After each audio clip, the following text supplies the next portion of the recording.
Hello friends, welcome to my YouTube channel stock market and investor. दोस्तों, आज की इस वीडियो में हम डिस्कस करेंगे एक आईपीओ के बारे में जो कि इस हफ्ते ही ओपन होने वाला है। तो कौन सा है वो आईपीओ डिस्कस करते हैं। तो उस आईपीओ का नाम है अर्बन कंपनी लिमिटेड आईपीओ। दोस्तों, अर्बन कंपनी से आपने आज तक कभी अपनी किसी एसी की सर्विस के लिए या फिर किसी ब्यूटिशियन की सर्विस के लिए बुलाया ही होगा अर्बन कंपनी की तरफ से। तो आप अर्बन कंपनी के आईपीओ में सबको इंटरेस्टेड होगा। तो आइए इसकी डिटेल्स को डिस्कस करते हैं। दोस्तों, जो अर्बन कंपनी का ये आईपीओ है, ये एक आईपीओ बुक बिल्डिंग आईपीओ है। 1900 करोड़ का ये आईपीओ है और कंपनी फ्रेश इशू जो लेके आ रही है वो लेके आ रही है 472 करोड़ और ऑफर फॉर सेल रहेगा वो आपका रहेगा 1428 करोड़।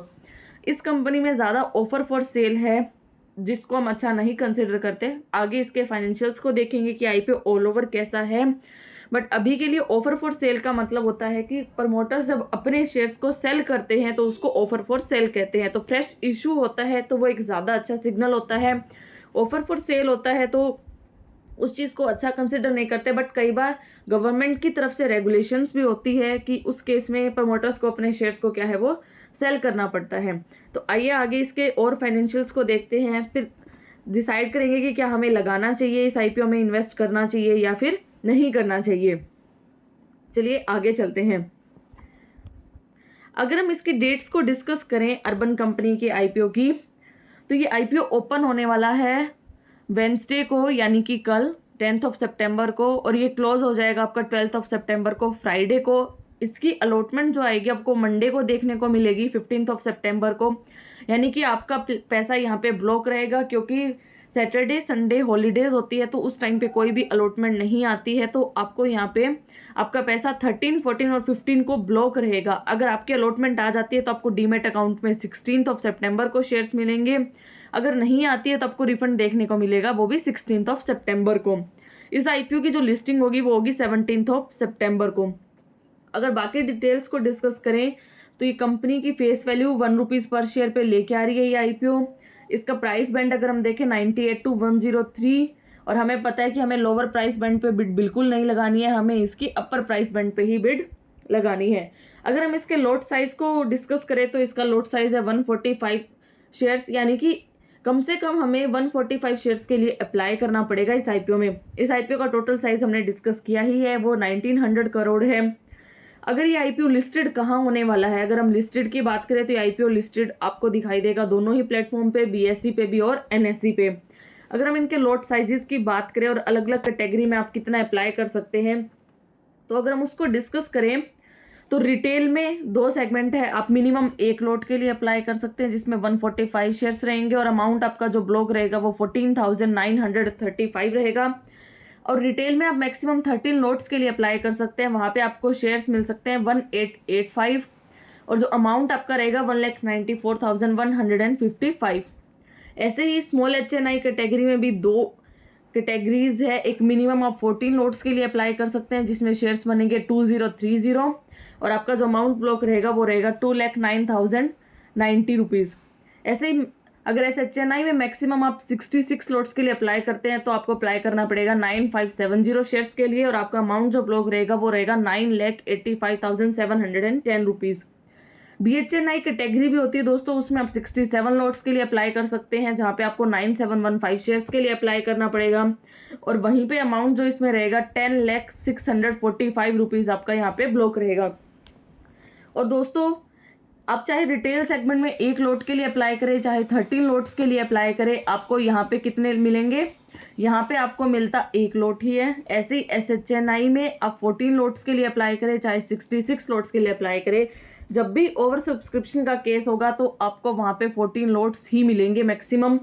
बीएचएनआई कैटेगरी में भी आपको 14 लॉट्स ही मिलते हैं, फिर भी लोग बीएचएनआई कैटेगरी में अप्लाई करते हैं। रीज़न, क्योंकि बीएचएनआई कैटेगरी में आपको 10 लाख प्लस अमाउंट की रिक्वायरमेंट होती है, तो हर कोई उतनी अमाउंट की एप्लीकेशन नहीं लगाता है, तो वहाँ पे आपको अलॉटमेंट मिलने के चांसेस है वो ज़्यादा हो जाते हैं क्योंकि वो सब्सक्राइब कम होती है। तो आपको रिटेल में 1 लॉट मिलने की पॉसिबिलिटी है, एसएचएनआई में 14 लॉट्स और बीएचएनआई में भी 14 लॉट्स। तो जैसा आपको लगे उसके अकॉर्डिंग आप अप्लाई कर सकते हैं, अपनी कैटेगरी डिसाइड कर सकते हैं। ऐसे ही अगर हम इसकी बाकी डिटेल्स की बात करें, यानी कि इसके फाइनेंशियल्स की अगर हम बात करें इस कंपनी के, ये जो कंपनी है बेसिकली इसकी डिटेल्स को डिस्कस करें हम तो दिसंबर 2014 में ये कंपनी इनकॉर्पोरेट हुई थी। ये full stack online market place है जहाँ पे आपको होम और ब्यूटी सर्विसेज है वो देती है। जैसा कि हमने पहले कहा कि आपने कभी अपनी एसी की सर्विस के लिए, फ्रिज की सर्विस के लिए अर्बन कंपनी से कभी बुलाया होगा या ब्यूटिशियन की कोई सर्विसेज लेनी है तब आपने अप्लाई किया होगा। ये बेसिकली 51 सिटीज़ में अपना बिजनेस ऑपरेट करती है जिसमें India, UAE, Singapore, kingdom of Saudi Arabia, तो इस टाइप की कंट्रीज़ है वो यहाँ पे सर्विसेज देती है इस टाइप की कंट्रीज़ में।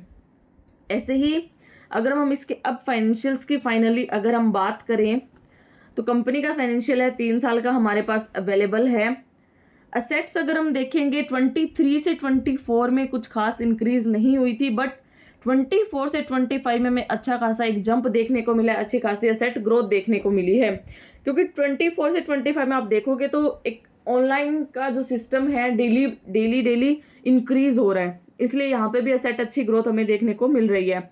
ऐसे ही टोटल इनकम की बात करें तो टोटल इनकम ठीक ठाक बढ़ी थी 23 से 24 में, लेकिन 24 से 25 में एक अच्छा जंप देखने को मिला है।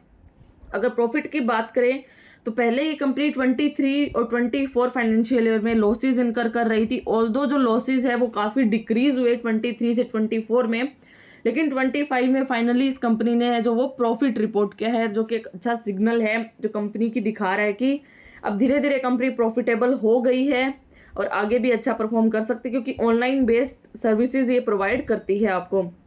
ऐसे रिजर्व सरप्लस की बात करें तो इसका रिजर्व 23 से 24 में ऑलमोस्ट स्टेबल था, इंक्रीज नहीं हुआ था, बट 24 से 25 में हमें काफ़ी इसमें जंप देखने को मिला है। अगर हम इसके बाकी पैरामीटर्स की बात करते हैं तो जो इसकी रिटर्न ऑन नेटवर्थ है वो आपकी 13.35 है और ईपीएस जो है प्री आईपीओ 1.72 और पोस्ट आईपीओ हो जाएगा 1.67।